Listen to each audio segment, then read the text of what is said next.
First things first, a disclaimer. Transfer speculation is not my thing. Either producing it or consuming it because it can be made up. It could be completely false. If it is your thing, no judgment at all. You undoubtedly are already following the right people. David Ornstein and the like, the experts. That said, there's a recurring story in the press this week that I wanted to touch upon for two reasons, really. Firstly, because I'm led to believe there's something in it, and secondly, because it was a name that I have first heard probably about 18 months ago. Gilberto Mora, 17-year-old attacking midfielder with Mexico, already full international, but a star as well at the under-20s World Cup recently. United have a long-standing awareness of him, an appreciation for him, and I believe, or I'm led to believe, that there is some genuine interest in signing him. But that is the limit of my grasp of the situation, really. So, as ever, try and get an expert to fill in the blanks. So I went to Herculez Gomez, former US international striker, Mexican football expert as well, with ESPN and the Men in Blazers podcast. Went to Herc just to try and give a bit more information on the player, on his situation, people around him, and the factors that may contribute to a move happening or not happening. So here's how it went. So there's a very specific reason that I've got you on the channel. In recent weeks, the the name of Gil Mora has been cropping up more and more at this end of things. He turned 17 very recently. Attacking midfielder has been the talk of the under-20s World Cup with Mexico, but the name rang a bell to me, and I looked back, and you first tweeted about him over a year ago, just after his debut in the Mexican League. So you're very aware of him. To those who haven't seen him or heard of him, how would you sum up his talent? Well, we got to give you context on what is Mexican football. Mexican football is something that maybe the Premier League ran across in terms of a problem years back, where it was flooded with foreign talent and the domestic talent kind of went by the wayside. Um, the Premier League has since uh, had measures installed where the talent that is foreign that comes in is now of a certain quality. Mexico doesn't have that. Mexico has a case right now where you can have as many foreign players as you want, as long as on the game day roster there are only 8. So essentially, you can have 10, 15, as many foreign talents as you want, and in very important positions. So your goalkeepers, your center backs, your midfielders, your attacking players, your nines, essentially the spine of the team are foreign-based players, which essentially means the players that are domestic that do get debuts, that do come up and do stick around are your right backs, are your complementary players, if you will, your outside players, nowhere near the spine or nowhere near the importance that you would like if you're trying to be a developing footballing country. Uh, in comes Gilberto Mora in with this new rule that they implemented, the 2011 rule. This rule in the past, that means you have to play a certain amount of minutes with players under the age of 20 years, 11 months, has given us the likes of Javier El Chicharito Hernandez, has given us the likes of Andres Guardados, the Hector Morenos, the mainstays of the Mexican national team. That rule went away and it came back. So with this rule, Gilberto Mora had an opportunity to play with Juan Carlos Osorio at the ripe age of 15 years. 15 years old, and you're playing with men. 15 years old, and you're playing in what I would say is a difficult setting, a difficult plaza in Tijuana. It's a turf field. It's a very difficult field to master, and you're under a coach who's been labeled as a mad scientist. And he gives you the responsibility of being the orchestrator, the playmaker of this team. Now, Tijuana may be small in terms of history, but it's not small in terms of what it can capture, what it can attract. They've got money, and they've attracted some talent from all over the world. They've attracted players that go on to bigger and better. It's a team that can spend very easily on a playmaker. Yet at 15 years of age, they debuted Gilberto Mora and decided he's going to be one of the figureheads of the team. And slowly but surely, he got his footing, and it's been hit the ground running since. This past summer, he played for the first time with the Mexican national team. He's only played 3 games for the Mexican national team, but 2 of those games, a semifinal and final of the Gold Cup, putting him, now I'm not comparing him, I'm just stating, putting him with likes of Lamine Yamal and Pelé of players who at a very young age have won continental finals. I know there's a massive difference between the two. But when you look at the history of Mexican football and the lack of young players coming about, this is a big deal. He's a player right now that's on everybody's mind in Mexican football. He's a player right now that most have penciled in as a starter. That's debatable with the Mexican national team at next summer's World Cup. So, yeah, he definitely hit the ground running. He definitely is a big deal on this side of the pond. I mean, very much hit the ground running. I think he was on for his debut for about 18 minutes and he got an assist in that time, a really decent assist from deep. And then by the end of that month, I think a couple of weeks later, he scored his first goal to make him the youngest ever scorer in the Mexican top flight. I mean, the kid's in a rush, isn't he? So he has, and I want to be very careful when I speak about young talent because we've seen this before. I had a teammate when I was at Pachuca who, at 15 years of age, also debuted in Mexican football. His name is Victor Mañon, and at the time, he was the youngest player to debut in Liga MX in Mexican First Division. He had the likes of Chelsea chasing after him back in 2000, and I want to say 8, 9, 10, those years. The Chelsea didn't go, and a big reason of that is because Mexican football isn't the type of football that lets their young talent just leave. They don't need to sell their players. They can retain their talent. So this player stayed, and today I believe he's playing amateur football somewhere along in the United States. Never lived up to that potential. But there have been cases like him before, especially on the national team, on youth national teams. Julio Gomez.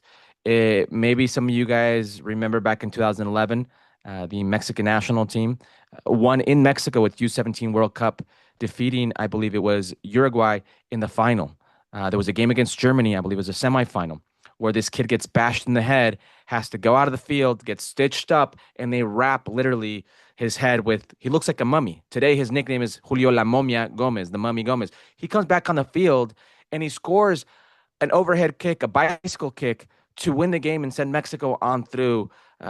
He today is no longer a footballer, a professional footballer. So we've had cases like this where we see young talent, and they don't produce. So when I see Gilberto Mora, I want to be very careful about how I speak of him, but I cannot deny the talent is there. There are other players who, at that young age, physically don't look it. You look at Lamine Yamal; he's 18 years old, but he physically is a tall, big, strong, powerful player when he runs with the ball. Gilberto Mora does not look the part. Gilberto Mora very much looks like he just turned 17 years of age. Gilberto Mora very much looks like he's still growing into that body, but he very much hit the ground running. And I have to give a lot of credit to how Cholos have managed him. And Juan Carlos Osorio, the ex-Mexican national team manager who was at Cholos at the time when he gave him the opportunity, how they brought him up. And now Javier Aguirre and Rafa Marquez, which I think is an integral part in this because he's the assistant coach to Javier Aguirre of the Mexican national team. It's been publicly stated he will take over, and the idea is for him to be the head coach in 2030 for that World Cup. So Gilberto Mora very much is a work in process being built up. But the rest of the world is just starting to find out about Gilberto Mora. This side of the continent, they've known about him. Major League Soccer fans, there's a tournament called Leagues Cup, which is essentially a tournament within Liga MX and MLS. He came on and played against the defending champions, the LA Galaxy, and they lost. They lost 4-2, I believe, in that game. Cholos of Tijuana. But the two goals were scored by Gilberto Mora. One with the right foot, one with the left foot, and the left foot was a beauty from deep. He's really got a skill set, unlike many others, despite his age. Obviously, you're absolutely correct to say that we need to tread carefully with young talent. It's always the case. I will throw another one of your tweets back at you. This kid is booking a one-way ticket to Europe soon. He has increasingly, obviously with the Under-20 World Cup, he has been strongly linked with a lot of major clubs. My understanding is that United are among them. United and Barcelona are being linked very strongly. Just checking, what are you hearing at that end? I'm hearing the same thing. I've heard Barcelona, I've heard United, I've heard murmurs of Real Madrid. All three clubs are not foreign to Mexican talent. There's a reason we're talking about Gilberto Mora today. I Yeah, think Mexican football was smart in how they marketed him, not smart in how they should have given him opportunities with the first team, and those were wasted away. And I'll explain. The rest of the world is just hearing about Gilberto Mora because he was a 16-year-old doing well at the U20s. Look at this kid playing very well at the U20s. I know that the U20 World Cup today isn't what it once used to be. The top 20 players in the world, if not more, aren't playing in this tournament. They're not released for this tournament. Mexican football knows how important youth tournaments are to them and how it can catapult their players into the eye of the rest of the world.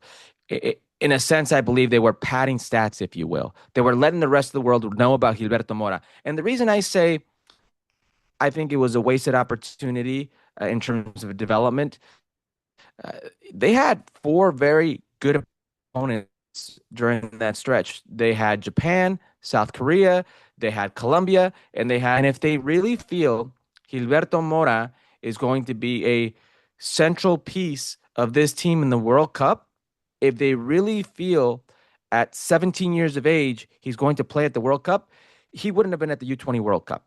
They would have been preparing him in these important games. By the way, these important games in which they didn't win one of. So they got quality opponents, World Cup opponents, and they could be having this player rub shoulders with quality World Cup opposition and let his teammates get used to him and him used to his teammates. But they wanted to promote him in this U20 World Cup, where in many games he was clearly head and shoulders above a lot of his opposition. I thought it was a lost opportunity in terms of development, but in terms of marketing, in terms of the platform, they set out for him to be known for the rest of the world, and that's what they got. You can see him in the cover of magazines now, World Football magazines. You can hear uh, programs in Spain like El Chiringuito talking about Mora. There are people now coming around to Gilberto Mora, the next Mexican superstar. So what they sought out to do, they've done. Now it's about him being ready to play on the field. He's 17 years of age and he's got 3 international caps with the full Mexican national team. And they've all been at the CONCACAF level and against, I would say, mixed opposition. The U.S. men's national team didn't send their best team to the Gold Cup, and that's where he played, and that's probably where he faced his major competition, which was Honduras, who's not been doing very well as of late in international competition, and the U.S. men's national team with a BC team. So he's there where we want him, where I think he needs to be right now, but I don't think he's had the games for us to properly gauge what he could be. Okay, so in terms of his next steps, what do you think will happen? What do you think should happen if they're not the same thing? Well, luckily, I think Cholos has a plan for him, and I want to state how important it is his mindset and the people around him. Mexican football has seen young talent lay by the wayside and not fulfill their potential because of extracurricular activities, if you will, because it's gone to their head because they've concentrated on other things that weren't footballing matters. Gilberto Mora's father was a pro. He was a footballer for many years, I believe 13, 14 years. He was an ex-teammate of mine at Puebla. He was a quiet, put your head down and work type of person. And I hear the way who now works in the academy, I should state, at Cholos, which is why Gilberto Mora is there. Gil Mora Sr., he's a very pensant, very think forward type of person, and very low mannered, just even keeled, not a type of guy to let the emotions get the best of him. I see that in Gilberto Mora, which is very important. I think he's got the right people around him, which will allow him to choose what's best going forward. His camp just hired Rafaela Pimienta. Rafaela Pimienta, the agent, Erling Haaland, Santiago Jimenez, a bunch of different superstars in world football. She has stated that 15 million ain't going to get him out of bed. That one of Gilberto Mora's legs isn't worth 15 million. If we look at the evaluations for the players in the World Cup, the U20 World Cup, Gilberto Mora is on the bottom half, mid-table to bottom half of that evaluation. Mexico doesn't operate by those rules. They have an inflated internal market, and their players don't need to leave. I firmly believe that Cholos, Gilberto Mora Sr., Rafael Pimienta have the intention of allowing him to leave. If I were a European club, I would act sooner rather than later. He today, just throwing a number, it could be any number, but let's just throw 15x, okay? Which is what Rafaela Pimienta said only one of his legs is worth. Let's say Cholos is willing to let him go for 15x. If I'm a Manchester United, especially Manchester United, who hasn't produced their type of talent or their own talent in quite some time, because La Masia in Barcelona, you can make an argument that it might not be a necessity for them. Uh, he's worth 15x right now.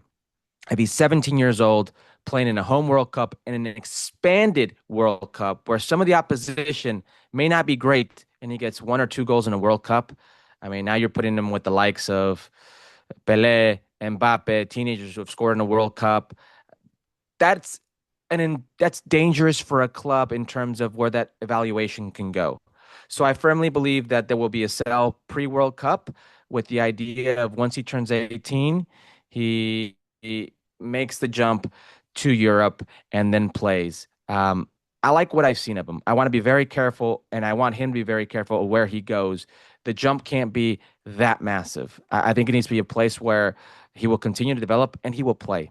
That's a mistake that most players on this side of the pond sometimes get themselves into. American players have been very at fault of that. Chelsea has had on their bill at some point in time, I think 5 or 6, if not more, American players who have never actually gotten a minute at Chelsea. So I'd like to see him go somewhere where he'll actually play.